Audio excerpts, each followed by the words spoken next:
Guys আমরা অবশ্যই চলে আসলাম পদ্মা নদীর মাঝখানে চরে মাছ ধরার জন্য শফিক ভাইয়ের সাথে। এখানে হাত দিয়ে ডুব দিয়ে হাতে অনেক ধরনের মাছ ধরা যায়। সো আজকে আমি ট্রাই করবো, দেখি কি মাছ পাই।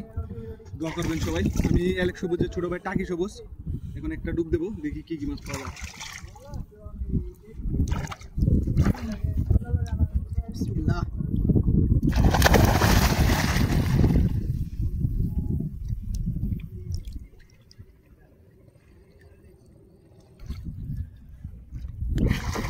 ও মাই গড, অবশ্যই পেয়ে গেলাম। এই যে দেখতে পাচ্ছেন হাতের মাধ্যমে, এই যে মাছ দেখেন, এই যে শব্দ দিতে আছে। ওপস বন্ধু বন্ধু খুবই, এটা দাঁত দেখ কত বড়। আমি বন্ধু বন্ধু বন্ধু পেয়ে গেলাম একটি।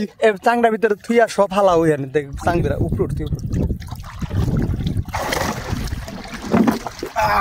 চাংড়ার ভিতরে থাকবো সব হালাবি ডাইলা সুন্দর করে ওই এখানে হালাবি। এই যে দেখতে পাচ্ছেন, এগুলো সব আমরা হাইতে ধরছি। এই যে নুল্লা গুলা, ভিডিওটা ধর। এই যেগুলো হাইতে ধরছি নুল্লা, সব বড় বড় নুল্লা গুলা। এই মাছগুলো সব হাইতে ধরা হয়েছে আজকে। ঠিক আছে।